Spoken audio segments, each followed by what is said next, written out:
Hola, ¿cómo están? Qué gusto podernos conectar una vez más a través de la pantalla de TV Azteca Guate. Ya saben, estamos aquí en Canal 8, en televisión, cable, también estamos en televisión abierta y el link de Azteca Play que no puede faltar, además de nuestras plataformas digitales para que podamos interactuar. En Susana 360 tenemos una visión completa de esos temas que son tan importantes de socializar, pero sobre todo entender. Hoy tenemos el gusto que nos acompaña aquí en el Foro Quetzal la presidente del CACIF. Ella es Carmen María Torreviarte. Vamos a hablar de varios puntos importantes que están relacionados a la ley de competencia, al salario mínimo principalmente. ¿Qué podemos esperar para el próximo año 2025? Realmente están puestas todas las cartas sobre la mesa para que podamos tener un giro distinto de lo que hemos visto en años anteriores y, por supuesto, de algo que nos tiene en vilo, hay que decirlo, a la sociedad en general, y es el tema de la infraestructura vial. ¿Qué tal? Un placer tenerla con nosotros. Gracias por la invitación, Susana. Bienvenida, muchísimas gracias. Comencemos con algo simple. ¿Por qué es y debe ser importante el tema del salario mínimo para todos los guatemaltecos y ni hablar de la empresa privada y pública? Bueno, yo creo que ahí, vamos a ver, vámonos un poquito para atrás a entender la parte del salario mínimo. Cuando nos vamos a ver las cifras de Guatemala, más del 75, yo le diría que alrededor del 80 y 78%, 80% de los colaboradores hoy día en Guatemala están en la economía informal. O sea, estas normativas no les aplican. Y tenemos un 20 a 22% de la población que efectivamente está dentro del sector formal trabajando. Y cuando le vamos y lo desagrega ese 22%, el 60% está trabajando, digámosle, en áreas urbanas, principalmente en la ciudad de Guatemala, y el 40% de esos estamos en el interior. ¿Qué es lo que sucede cuando hacemos y nos dan esos incrementos salariales que no están, digámosle, técnicamente sustentados? La primera es que yo creería que el Ministerio de Trabajo y el gobierno deberían enfocarse en cómo pasamos de ese 80% de informales y hacer una estrategia para pasarlos al empleo formal. Porque el empleo formal tiene un montón de ventajas. Una es que tienen el ICS, la otra es que tienen acceso a capacitaciones en el INTECAP, no digamos el acceso al IRTRA, que al final del día es de las cosas que realmente todos los guatemaltecos queremos llevar a nuestros hijos al IRTRA. Y la salud mental, la parte de la recreación. Y la salud mental. Entonces, cuando vemos que en el interior de Guatemala, realmente donde menos gente trabajando en el sector formal tenemos, lo que sucede con estos incrementos del salario mínimo es que la generación de empleo nueva se va a la informalidad. En CACIF, digámosle que dentro de las cámaras, 8 de cada 10 empresas son micro y pequeñas. Entonces, esos incrementos tan radicales a las micro y pequeñas empresas hacen que o despidan gente, o la pasen a la informalidad, o la empresa termina cerrando, porque los costos no los logra trasladar al consumidor final, porque entonces se vuelve una escala donde me subieron la mano de obra o el sueldo de los colaboradores, entonces empiezo yo a subir y los productos empiezan a subir. Es un efecto dominó. Es un efecto dominó que se genera inflación y entonces todo nos va a todos. Nos termina saliendo todo más caro, o sea, las verduras, la fruta, todo, o sea, todo lo que consumimos a diario se termina incrementando. Y a eso agreguémosle que entonces al tener más gente en la informalidad, estamos promoviendo más la migración. Entonces se vuelve un círculo vicioso de que por querer beneficiar a unos pocos... Un sector, un porcentaje muy pequeño, muy chiquito en comparación tenemos. A lo más. O sea, si somos 7 millones, pongámosle, de personas que estamos en la edad laboral de trabajar, y lo que estamos viendo es que en el sector privado lo que hay, o sea, en el sector, digámosle, formal del sector privado hay 1.200.000 colaboradores en el sentido formal, o sea, hay un gap bien grande. ¿Cómo hacemos para ir haciendo? O sea, para mí realmente la política debería de ser cómo hacemos para ir reduciendo ese gap de la informalidad a la formalidad. porque eso también, el estar en la formalidad, aparte de los beneficios de salud, de recreación y de capacitación, tiene es facilidades de acceso a crédito, porque al tener yo un trabajo formal y seguro, tengo esa facilidad de acceso a crédito para comprar mi vivienda, para comprar una moto, o sea, me abre un montón de esquemas adicionales que me hacen que tenga yo un mejor crecimiento económico. Entonces es un poco egoísta al final del día el beneficiar a una parte chiquita de la población y olvidarnos de la otra parte grande, que es la que tenemos que ver cómo vamos jalando a la formalidad para que tengan todos esos beneficios que tiene el sector formal. Es decir, aquí lo que se tendría que tener es cimentar bien las bases, que sería partir desde el punto de, bueno, si vamos a poner un porcentaje de aumento al salario mínimo, primero ordenemos la casa, que es lo que nos está haciendo falta. Como usted bien lo dice, poder trasladar a estas personas que están en el sector informal a tener estos beneficios con un salario mínimo. Tengo entendido que en esta última fase de discusión por parte del gobierno en cuanto al análisis del salario mínimo se está aprobando, creo que un 10% del aumento. ¿Cree que esto va en miras a cumplir los objetivos que tenemos como país en términos de beneficio a la población y a todo el sector en general? Yo creo que realmente los porcentajes de incremento al salario tienen que estar técnicamente basados. Y hace mucho tiempo, hace ya varios años, se hizo un trabajo con la OIT, que es la Organización Internacional del Trabajo, para establecer una fórmula para poder definir cuáles deben de ser los salarios y cuál debe de ser el incremento. Entonces esa fórmula toma en cuenta la inflación, toma en cuenta el crecimiento económico, toma en cuenta las regiones. Entonces, en la medida que hay una claridad de cómo se va a trabajar el salario mínimo, también da esa opción a poder atraer inversiones, porque lo que pasa es que, o sea, si uno viene y está buscando, y el gobierno estamos todos, tanto la parte del gobierno como el sector privado, hacer esa atracción de inversión a Guatemala. Pero mucha de esa atracción de inversión de Guatemala, para poder generar ese empleo formal, tiene que tener una claridad de hacia dónde van los empleos a futuro. Entonces, ¿y cuáles van a ser los salarios? Porque eso va amarrado a los costos y al modelo de negocio que se hace en todo el proceso. Entonces, ¿qué es lo que pasa cuando se dan incrementos que no están basados en algo?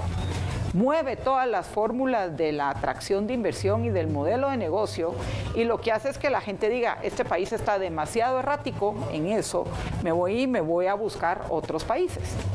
Y Guatemala, del Triángulo Norte, o sea, lo que es El Salvador, Honduras y Guatemala, tiene el salario mínimo más alto. O sea, entonces, eso también hace una diferencia cuando uno quiere atraer inversión. Y a eso no le estamos agregando otros temas que pueden hacer una diferencia entre decidir venirme aquí, decidir irme a Salvador, decidir irme a Honduras o decidir irme a Nicaragua, que hay otros temas que también están involucrados. Entonces, ¿cómo hacemos para que realmente se pueda tener una claridad de los próximos 4 años, por decirle, de cómo se va a trabajar el salario mínimo, porque se vuelve importante? El otro día, hablando con alguien de Vestex, hay una inversión de $300 millones pendientes de venirse a Guatemala, o sea, que ya estaban terminando de negociar. Y con estos anuncios del salario mínimo, está en pausa. Y son 2.500 empleos nuevos en el interior de Guatemala, formales. Lo que están haciendo es volteándose a ver a El Salvador y a Nicaragua para ver cómo están ahí y cuáles son las proyecciones a futuro. Entonces nos vamos cerrando puertas de generación de empleo formal, que es lo que estamos buscando. ¿Y esto será porque están poniendo más atención a objetivos políticos el actual gobierno, o realmente podríamos creer que hay un análisis técnico para soluciones enfocadas a la economía del país? Yo creo que siempre es más un enfoque político, realmente. Si fuera técnico, de alguna manera estaríamos más cercanos a los incrementos basados en la fórmula que se trabajó con la OIT en conjunto con todos. Pero al final del día hay decisiones que se pueden tomar políticamente ahorita que los efectos se miran después y ya no se puede hacer uno para atrás. Y entonces empieza uno a generar desempleo, inflación, obviamente traslado de la formalidad a la informalidad, la migración que tanto está afectando.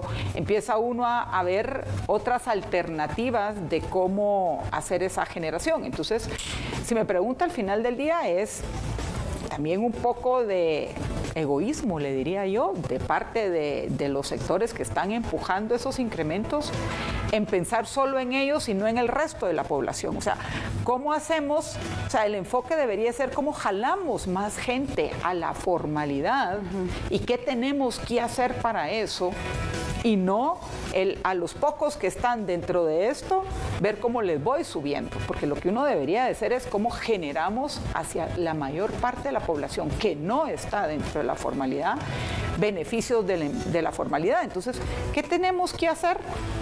¿Y cuáles deberían? O sea, esa debería de ser la medición. ¿Cómo vamos disminuyendo y bajando de ese 80-20 a un 75? O sea, y poderlo ir bajando y ponernos indicadores en el futuro para poder llegar dentro de los próximos 4 años y decir, vamos a estar con un 50% de informalidad y un 50% formal. ¿Qué tenemos que hacer para eso?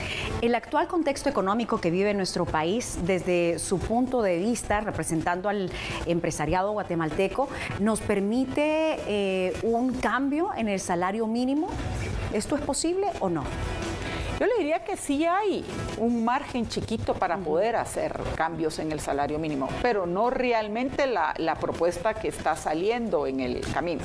Si me preguntas si me dijeran esa es una propuesta para trabajarla en los próximos 4 años y que ese debería de ser el monto de una manera incremento gradual. De una manera gradual, la verdad es que suena sensato. Y además le da a uno una visibilidad de hacia dónde vamos y puede uno planificar hacia el futuro. Listo, muy interesante planteamiento. Muchísimas gracias por darnos esta lectura. Estamos conversando con la presidenta del CACIF en Susana 360. Tenemos que hacer una pausa comercial. Enseguida volvemos con más. Gracias por su sintonía.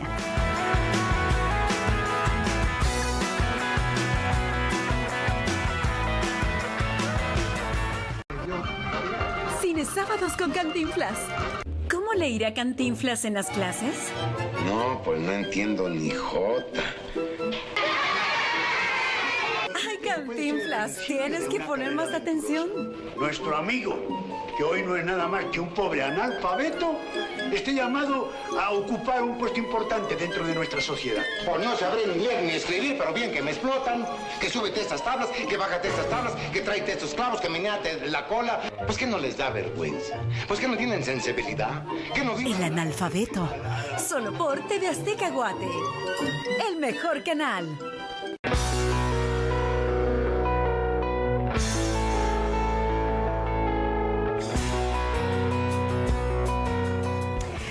Estamos comenzando en el programa, en el primer bloque de 360, tocando el salario mínimo. Después vamos, si nos alcanza el espacio, a ahondar un poco más también en la infraestructura vial, que es algo que nos viene a perjudicar a muchos al ver cómo están las carreteras en el país y que nos podría beneficiar si realmente tuviésemos un panorama distinto. Y también queremos tocar de una forma muy leve una ley que recién fue aprobada en el Congreso de la República, que es la ley de competencia. Estamos hablando con la presidenta del CACIF. Me gustaría que pudiésemos explicarle a las personas que nos están viendo, porque tengo mucha gente que me escribe en redes sociales y me dice, Susana, no nos alcanza, somos más de 7 integrantes en la familia, el salario que tenemos actualmente, aunque lo sumamos, porque somos varios los que trabajamos, de hecho, ya pensando y analizando lo que nos planteaba de la economía informal, sí, tengo muchas personas que pertenecen a la economía informal y que hasta incluso se ven afectadas por las extorsiones, y que es otra cosa muy compleja, y que yo me ponía a pensar, bueno, si ellos no tuviesen que salir a ubicarse en ventas callejeras y hacer todo este trabajo y tuviesen el respaldo de una empresa, pues las cosas serían distintas. Tomando como punto de partida, como presidente del CACIF, representando a las empresas guatemaltecas y empresarios, ¿cómo se le podría explicar a la ciudadanía de por qué es necesaria tener una balanza en cuanto al salario, porque me decían, si nos aumentan el salario mínimo a un 10, incluso 15%, podríamos cubrir todos los gastos, quizá. Aún así, creemos que no, los que tenemos trabajo con empresas, más la economía informal que está en mi hogar. Es como el sentir en general. ¿Cómo les podría explicar en palabras sencillas a estas personas? Vamos a ver. Si nos vamos a que esto se vuelve un como efecto dominó. Entonces, veamos a alguien que tiene un puesto en el mercado vendiendo frutas y que está en la economía formal. Si le suben el salario mínimo un 10% a sus colaboradores, que son los que le ayudan a atender, a vender y a todo el tema, o sea, él de alguna manera a la fruta y verdura le tiene que subir el precio. Si trasladan el costo al... O sea, el costo de ese incremento se lo va a trasladar al que compra. Entonces, y el que compra, digámosle que de alguna manera lo estaba usando para hacer comida para vender en los comedores o en las oficinas o en todas las... O sea, a él le subieron la verdura y la fruta para poder cubrir el salario de los que lo están ayudando. El que está cocinando para irle a vender a las oficinas, el emprendedor, le va a subir le va a tener que subir también, porque a él no solo le subió los insumos de lo que está comprando, sino también le subió el sueldo de la persona que lo ayuda. Entonces se va habiendo una escalada. Entonces cuando llega el que le compre el almuerzo, resulta que entonces realmente no le está subiendo 10% más el almuerzo, sino probablemente un 15%, porque es en una escalada entre lo que subieron las verduras, las frutas, o sea, se vuelve un efecto dominó. Entonces probablemente el primer mes sienten como que hay un poco más, pero al siguiente mes ya todo se volvió a acomodar. Claro. Entonces no necesariamente creo que va por ahí. Creo que o sea, y por el otro lado tenemos unos costos más altos en todo, de alguna manera, porque la infraestructura vial, o sea, el que nos trae la verdura del área de Chimaltenango y de Tecpan a la ciudad, con el estado de las carreteras hoy día hace 5 horas en lugar de hacer 2 horas.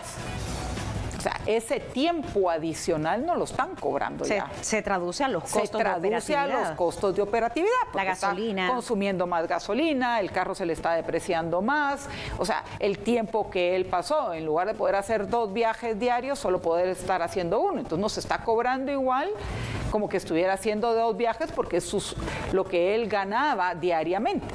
Entonces, hay otro montón de insumos que nos están afectando en el incremento de los costos. La seguridad, o sea, el hecho de que el que tiene una tienda en una colonia y quiere vender, tiene que tener seguridad porque los extorsionan. O sea, eso es un problema que nos debe de resolver el Estado dándonos esa seguridad en todos los ambientes en los que estamos. Entonces, podemos ser más eficientes. Pero para eso necesitamos también que el gobierno realmente tengamos un Estado que funcione, que tengamos la infraestructura correcta, que tengamos la seguridad correcta. O sea, hay otro montón de mecanismos alrededor que nos pueden ayudar a que nos abunde, digámosle, un poco más sin necesidad de que sea vía un incremento de salario. Gracias por ese ejemplo, porque es importante poder tener esta explicación y que todos vayamos comprendiendo de la mano, porque yo no soy partidaria de las diferencias. Al final, todos nacemos de la misma manera, claro, en formas distintas, ¿no? En lugares diferentes, todos vamos a morir igual. Yo siempre digo que la muerte es parte de la vida y creo que más allá de las diferencias económicas y clases sociales que están marcadas en nuestro país, tenemos que recordar que estamos en un mismo barco que se llama Guatemala, ¿verdad? Algunos nadando, otros apenas nadando, que no sabemos nadar, pero con el fin de poder entender y saber en qué punto estamos en cuanto a la buena gobernanza, tenemos que analizar ese tipo de temas. ¿Cómo ven desde el CACIF la representatividad y la eficacia de las actuales comisiones paritarias en torno al salario mínimo? ¿Realmente estamos siendo representados para tener un buen análisis y por ende resultados positivos a la hora de que se tome una decisión con respecto a este incremento? Yo le diría que son entes difíciles de ponerse de acuerdo.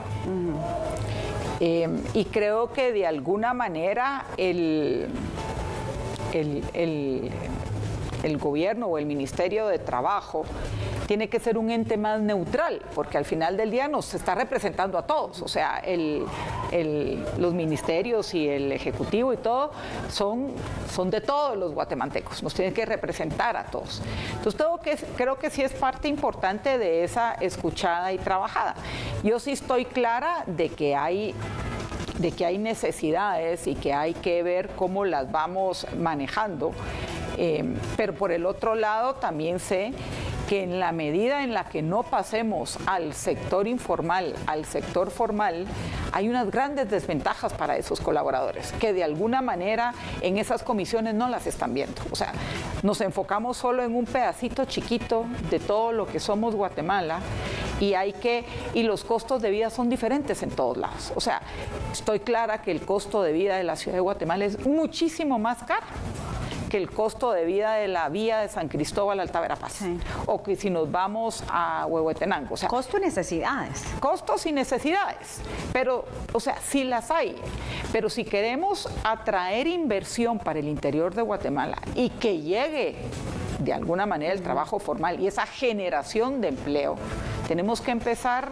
a estar un poco más aterrizados en para dónde y por qué. Porque lo que necesitamos es que tengamos un beneficio para todos y no solo para un pequeño grupo que es el que ya está en la economía formal. ¿Qué puntos son los que generan hoy por hoy mayor tensión entre los representantes laborales y el sector empresarial? Pues tensión yo le diría que siempre va más en el sentido del salario mínimo y la falta un poquito de entendernos mutuamente. O sea, porque por un lado creo que hay que en la medida en que nos ponemos los zapatos uno encima en los zapatos del otro, creo que se vuelve más realizable. Pero tal vez a lo que vamos es que realmente el incrementar el salario no nos hace más productivos. Si pudiéramos generar de alguna manera esos pagos salariales por productividad, o sea, en la medida en que vayamos aprendiendo a tecnificarnos, a generar más productividad, porque por el otro lado, de alguna manera, por persona Guatemala no es muy productivo y eso tiene mucho que ver con niveles educativos. O sea, sí tenemos un problema en los niveles educativos de nuestra gente que no las deja hacerlos productivos. Entonces a las empresas les toca de alguna manera esas capacitaciones y esa educación para ir mejorando esos niveles productivos. O sea, las empresas en Guatemala tienen costos adicionales que no se dan en otros países. La seguridad. O sea, uno se da cuenta y la mayor parte de camiones que reparten algo van con un agente de seguridad. Eso es un costo adicional. Es un costo adicional. Eso no es normal en otros países. No, y no podemos normalizarlo. Y no lo podemos normalizar, pero ya se volvió. Pero aquí tenemos costos adicionales. ¿Está de acuerdo? Ni siquiera deberíamos de estar viendo eso. Yo digo, es como tener muchos fuegos y decir cuál apago primero. Estoy acá. Y están alrededor, más allá de ver el fuego y todas las necesidades en la parte de inseguridad que vive el país, de salud, de la canasta básica, del mismo salario mínimo, la infraestructura. Una no puede ir sin la otra, todo va de la mano. Todo va de la mano y todo va amarrado. Por eso tenemos que tener gente estratégica y que tenga conocimiento. Y tiene que haber un plan claro, o sea, no son planes aislados. Sí. O sea, tenemos que mejorar la educación de nuestros niños, sí. Eso es una responsabilidad del Ministerio de Educación. Entonces, tenemos que mejorar las infraestructuras de salud. O sea, hay ahí el Ministerio de Salud que tiene que hacer un trabajo de darle unas mejores instalaciones y un mejor servicio a nuestra gente. Pero subiendo los sueldos no los vamos a resolver. O sea, es integral todo el proceso. proceso. Y sí creo que hay que trabajarlo integralmente y es como vamos jalando más gente a todo este proceso y no dejarlo en una circunscripción tan chiquita como es el 20% de la población laboral. ¿Qué ajustes considerarían ustedes necesarios para que pudiésemos llegar a un acuerdo en común y que tengamos un ajuste en el salario mínimo, o quizá lo ideal sería que se dejara tal y como está?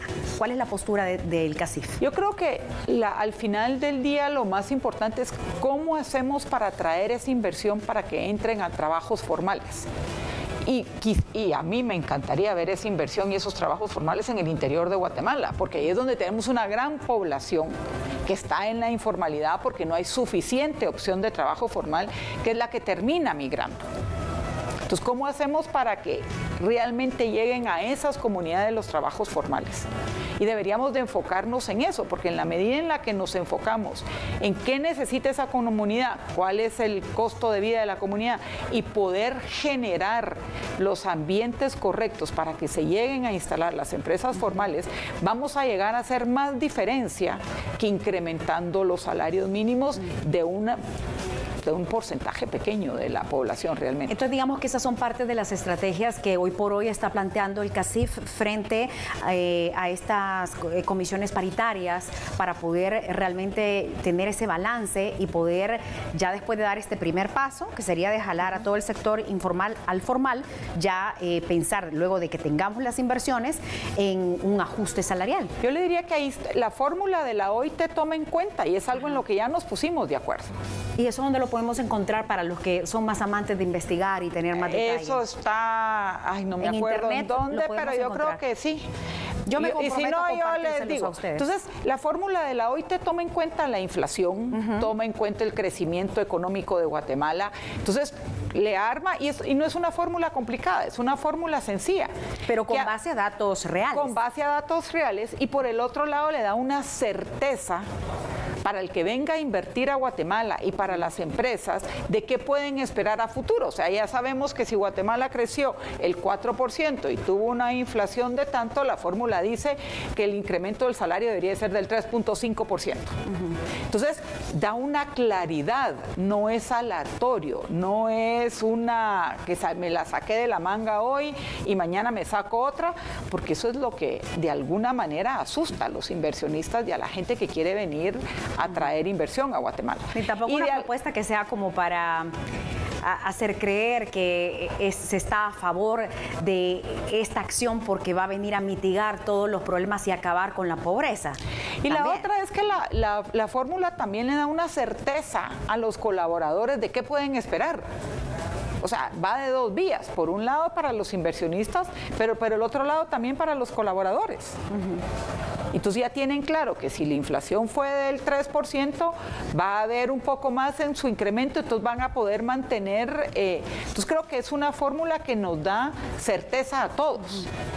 Y entonces en la medida en que se pueda seguir aplicando, nos va a dar una certeza de qué pueden esperar nuestros colaboradores, qué podemos esperar desde el sector empleador, hacer los ajustes que se necesitan y ver cómo hacemos entonces para poder jalar más gente a la formalidad. Carmen María, casi tengo que ir a la pausa comercial, pero antes de irnos me gustaría que brevemente nos pusiera sobre la mesa, que yo sé que, bueno, realmente si esto sucede creo que en un tan corto tiempo no podríamos abarcarlo, pero ¿qué pasaría en cuanto a los retos que tendría que enfrentar las pequeñas, medianas y grandes empresas de ser aprobado el salario mínimo con un incremento del 10%? Yo le diría que van a haber empresas que van a quebrar y van a tener que cerrar. Muchos de los colaboradores que están en el sector formal probablemente se pasen a la informalidad. Y si no, digámosle que no se pasan los colaboradores, lo que vamos a ver es que las nuevas generaciones de empleo, todas se van a quedar en la informalidad y me temo con mucha tristeza que va a subir la migración.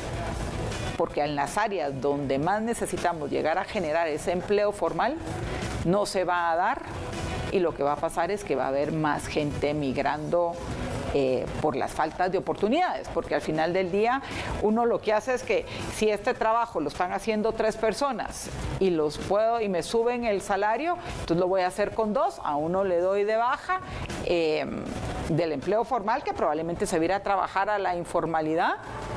Y si no resulta y no sale, terminan tomando la decisión de migrar, que es lo más triste, porque al final del día hay talento en Guatemala que se está yendo, que realmente hay opciones de trabajo aquí. Y cuando uno se da cuenta digámosle, en los promedios salariales de la ciudad de Guatemala, todos están arriba del salario mínimo. O sea, yo le diría que hay la ciudad de Guatemala per se y los empleos formales en las empresas grandes, medianas, los salarios no son mínimos, van arriba de eso y muchos tienen bonificaciones. O sea, los que están en ventas tienen bonificaciones sobre ventas y los que están en cobro les dan bonificaciones sobre cobro, o hay bonificaciones sobre producción, mucha gente tiene arriba del salario mínimo. O sea, ese no es necesariamente el promedio de la ciudad, pero sí nos hace que la gente migre a la informalidad, o que uno decida bajar la cantidad de mano de obra. Hay mucha que ya se puede sustituir y tecnificar, entonces empieza uno a quitar un poco, y aquí lo que todavía necesitamos es generarle a la gente empleos formales. Empleo y capacitación que vienen de la mano. Tenemos que hacer la pausa comercial, quédese con nosotros. Somos Susana 360, una visión completa de los temas importantes detrás de los personajes. Ya volvemos.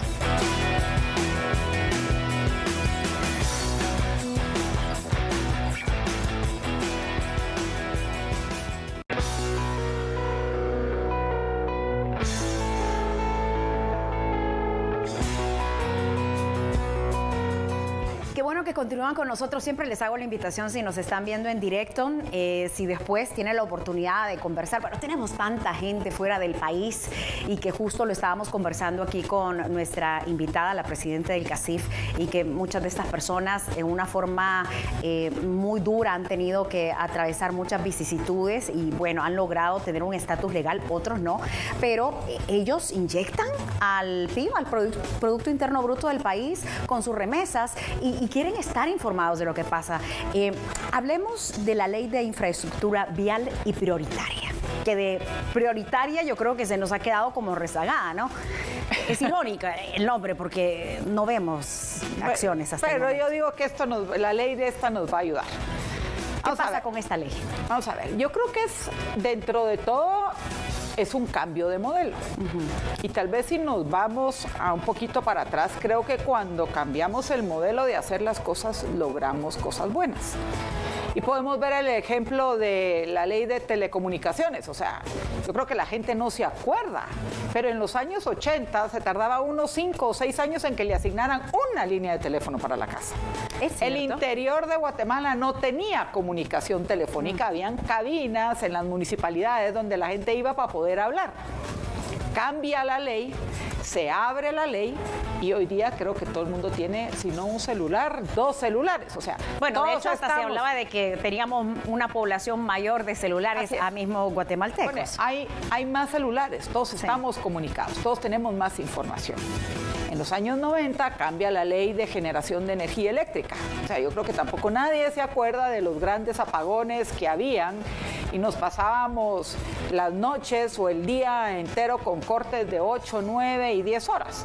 Cambia la ley, empieza a generarse energía eléctrica y dejamos de tener problemas de energía eléctrica y de cortes de energía eléctrica. Uno habla hoy día con un montón de países, El Salvador, Honduras, Costa Rica, y están con unos grandes problemas de generación de energía eléctrica. En Guatemala hasta ahorita ha funcionado muy bien el modelo. Ya tenemos que hacer que nos saquen una nueva licitación de energía eléctrica porque al final del día hace ratos que no está y la población va creciendo y la inversión y la generación. Y las necesidades van cambiando. Las necesidades van cambiando. Entonces, de alguna manera, el cambio de modelo funciona. Esta ley, ¿qué es lo que pasa? Le están asignando, todos cuando compramos gasolina pagamos un impuesto de gasolina. Le están asignando ese dinero de esa gasolina a este fondo y también le están asignando el fondo de las placas, que al final del día son fondos que uno paga por circular. Claro, y que mucha gente, de hecho, en redes sociales siempre cuestionaba y decía, bueno, nos acorralan para que paguemos el impuesto de circulación y no tenemos buenas carreteras. Por cierto, solo haciendo un paréntesis, Jorge Rosales me escribe y me dice, Susana, ¿por qué están hablando de esta ley? Y bueno, le vamos a decir que es que la ley ya fue aprobada. y ha sido aprobada con una amplia mayoría en el Congreso. Ahora sí, le dejo que continúe. Y entonces, de alguna manera, es un cambio de modelo. Entonces, creo que al haberla, y la dejaron sobre, digámosle que infraestructura prioritaria, eso quiere decir que está delimitado a qué, digámosle, carreteras se puede hacer, que son principalmente lo que conocemos como las CEAs, y hablan del anillo metropolitano y del anillo regional. ¿Qué va a hacer el anillo metropolitano y regional? Pues cuando lo terminemos, en que los trailers que van del Atlántico al Pacífico, del Pacífico al Atlántico, no pasen por la ciudad. O sea, nos va a ayudar a descongestionar la ciudad de Guatemala del tráfico pesado, porque se van a poder mover sin necesidad de pasar por la ciudad. Entonces, ¿qué es lo que hace la ley? Cambia el modelo, le da de alguna manera un fondo específico para usar, para que puedan contratar. Pero lo interesante también es que a la empresa que contrate o se gane el proyecto de la construcción de la carretera, va a ser responsable y le van a pagar por 10 años. O sea, tiene que ver el mantenimiento también. Entonces, eso quiere decir que por el periodo que salga, esta empresa le va a tener que construir, pero también la va a tener que mantener. Y eso nos garantiza que no vamos a tener los desmanes que hemos visto en los últimos tiempos. Y eso nos garantiza que vamos a tener, entonces, por un lado, que quien haga la carretera la va a tener que hacer bien, porque si no le va a salir más caro el mantenimiento, entonces y tiene que responder, porque si va a tener una licitación ganada por tanto tiempo. Si no la hace bien, va a tenerle que meter más dinero al mantenimiento, va a terminar perdiendo en el proyecto. Si la hace bien desde un principio y le da el mantenimiento adecuado, vamos a tener las carreteras de alguna manera bien administradas y bien mantenidas. O sea, hay ese tiempo que estamos perdiendo en la logística del país, va a ayudar muchísimo el que estas carreteras estén mejor comunicadas. Y la otra entonces es que ya todas esas carreteras adicionales que se necesitan en el interior de Guate van a ir a caer sobre carreteras que ya fluyen y no que están de alguna manera ahorita también tapadas y bloqueadas por todos los procesos que... Entonces, por la falta de... ¿cómo le diría yo?, de carreteras alternas o de viabilidad alterna, que de alguna manera esta no la puede dar. Para ver si voy entendiendo y si la gente también va comprendiendo con esta nueva ley que ya ha sido aprobada, no estamos hablando solo de solventar las situaciones de urgencia que hemos tenido, como lo que sucedió en Palín Escuintla, también de tener una visión distinta para ampliar, para tener nuevas y buenas carreteras en excelente estado, que no nos estén parando, porque nada sirve que nos den carreteras de 3, 4, 5 carriles, 6 carriles, si en menos de 3 meses o cuando entra el invierno esto se viene abajo. Estamos viendo en esta ley que hay contrataciones internacionales. Corrígeme si me equivoco. Lo que hay es opción para ver contrataciones internacionales. ¿Esto no les preocupa con lo local? Es decir, ¿esto no vendría a tener un detrimento en las empresas locales o de ninguna forma debe de verse de esta manera? Yo creo que no. Es parte importante de poder tener... al final del día apertura y ahí probablemente tendremos empresas internacionales expertas en construcciones de carretera que nos van a venir a hacer y nos van a venir a enseñar nuevas tecnologías, y eso aplica para puertos, para aeropuertos, o sea, en la medida en que traigamos y puedan venir las empresas internacionales con experiencia en hacer carreteras, en puentes, en puertos, en aeropuertos, creo que nos van a subir el nivel a todos. O sea, yo creo que vienen a hacer una complementariedad en la medida en que todos los procesos sean transparentes y se puedan dar, porque al final del día a quien le asignen el proyecto será al que cumpla con los requisitos, el tiempo y la calidad y todo lo que se le va a dar. Entonces creo que se vuelve importante, creo que son parte de los procesos de atracción de inversión que podemos hacer en estos procesos. El exministro de Comunicaciones, recuerdo que en su momento decía que los resultados de esta nueva ley se estarían viendo en aproximadamente 36 meses. ¿De verdad que tenemos tan claro eso del tiempo o su lectura es distinta? Yo creo que esa va a ser, vamos a ver, en lo que conforman la Junta, en lo que empiezan a analizar los proyectos, en lo que levantan las bases de licitación de los proyectos. En el gobierno todo es un poquito como más lento, ¿verdad? O sea, no todo. Pero yo creería que tal vez vamos a estar viendo las nuevas, yo quisiera decirle que en 18 o 24 meses, el otorgamiento de proyectos. Ahora, que ya estén en funcionamiento, trabajando y funcionando, probablemente sí vamos a estar hablando de 36 a 48 meses. Pero independientemente de, ya hay una luz al final del túnel, ya sabemos cómo vamos a estar, qué proyectos van a salir y cómo va a estar funcionando. Porque ya tenemos luz verde, digamos, que era lo que se estaba esperando. Así es. Entonces, yo creería que probablemente entre 12 a 18 meses van a estar empezando a salir los primeros proyectos. Lo que pasa es que entonces estos proyectos de infraestructura toma tiempo armarlos y no, digamos, ejecutarlos. Pero sí creería que entre los próximos 3, 4 años ya deberíamos de estar viendo cómo empieza a funcionar todo el proceso. Por aquí tengo un comentario que me hacían llegar y era sobre cómo lo toma el ciudadano y ciudadana. No quiero generalizar, pero algunos dicen que esto podría verse como una burla para ellos porque necesitamos respuestas de carácter urgente. Para poner un ejemplo claro, y esto es algo tan simple como una pasarela, ¿verdad? O un puente, el puente Mijangos, que hace cuánto tiempo no tuvimos esta colisión y hasta ahora que se está retomando. Podríamos, con base a esta ley, pues yo sé que no es algo tan fácil, porque yo como ciudadano puedo decir, bueno, mañana necesito que esto esté libre, pero también los empresarios lo necesitan y lo quieren. Pero no es así, porque si queremos que también sea una construcción de calidad, no va a ser de la noche a la mañana. Pero con esta ley sí podríamos ver a los ciudadanos dentro de unos años tener respuestas más ágiles en cuanto a la movilidad en general. O sea, yo creo que son dos temas diferentes. Una es el presupuesto que tiene el Ministerio de Comunicaciones para la infraestructura normal. O sea, si nos vamos, esta ley lo que aplica es para la CA1, la CA9, digámosle las carreteras principales. Las macro. Lo que nos mueve a la frontera de Honduras, a la frontera de El Salvador, a la frontera de México, del puerto del Pacífico al puerto del Atlántico. O sea, está de alguna manera delimitada el área en la que puede trabajar. Creo que lo que hay que, el Ministerio de Comunicaciones tiene un presupuesto para poder hacer aparte todo ese mantenimiento de infraestructura que tienen.